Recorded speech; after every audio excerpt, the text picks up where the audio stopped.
Composting is pure magic. It turns everyday scraps into rich, life-giving soil. But have you ever thought about how much waste we throw away without a second thought? What if your trash could actually make your garden thrive? Today, we're diving into the simple, game-changing practice of composting, how it works, why it matters, and how you can start today. Composting is nature's ultimate recycling hack. Imagine all those banana peels, coffee grounds, and sad, forgotten lettuce leaves from your fridge getting a second chance at life. That's composting. It's like a VIP spa retreat for organic waste, where bacteria, fungi, and earthworms break everything down into rich, crumbly soil your plants will love. Not only does it supercharge your garden, but it also keeps a ton of waste out of landfills, cutting down on greenhouse gases. To get started, you just need the right mix of materials: greens, stuff like veggie scraps and grass clippings, for nitrogen, and browns, dry leaves, cardboard, and twigs, for carbon. Balance is key. Too many greens and your compost will smell like a zombie apocalypse. Too many browns and decomposition slows to a snail's pace.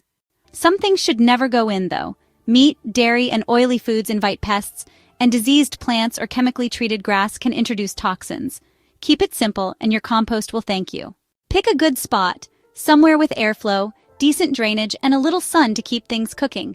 If you're placing your pile on the ground, earthworms will gladly show up and help with the breakdown process.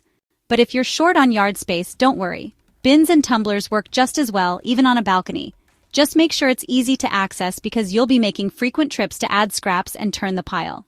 Composting is both an art and a science, and finding the right balance is crucial. Without enough nitrogen-rich greens, the pile may take forever to break down. Too much nitrogen, and suddenly, your backyard smells like an abandoned fish market.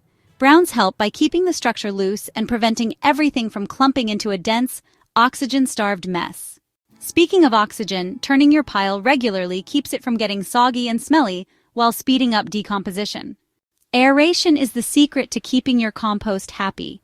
As organic matter decomposes, microorganisms consume oxygen, and without fresh air, the process slows down. Worse, anaerobic bacteria take over, and trust me, you don't want to smell what they produce. Turning the pile every 1 to 2 weeks helps introduce oxygen, distribute moisture, and keep everything breaking down smoothly. Now comes the waiting game.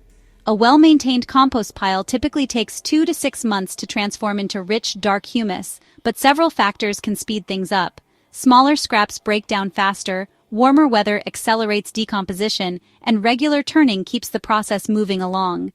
You'll know it's ready when it looks like dark soil, smells earthy, and has no recognizable food scraps left. If you still see bits of avocado peels or stubborn corn cobs, give it more time. Even the best composters run into problems, but most are easy to fix. If your compost smells awful, chances are it's too wet or has too much nitrogen. Add more browns like dried leaves or shredded paper to restore balance. If nothing seems to be breaking down, the pile might need more greens, water, or aeration. And if pests start showing up, check that you're not composting meat, dairy, or anything greasy. Those are basically an all-you-can-eat buffet for rodents.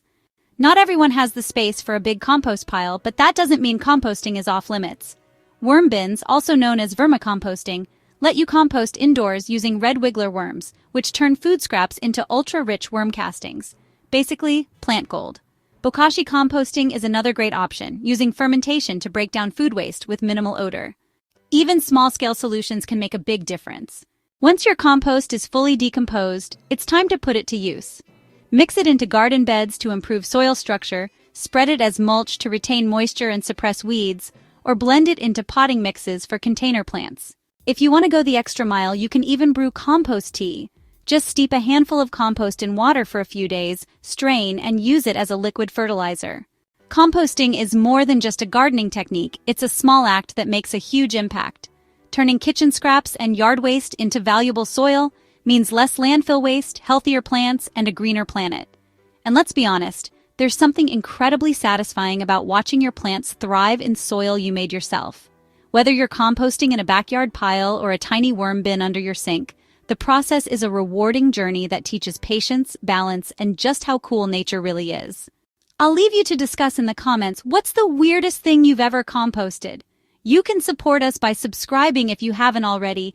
Take care of yourselves, take care of your loved ones, and I'll catch you soon in another video.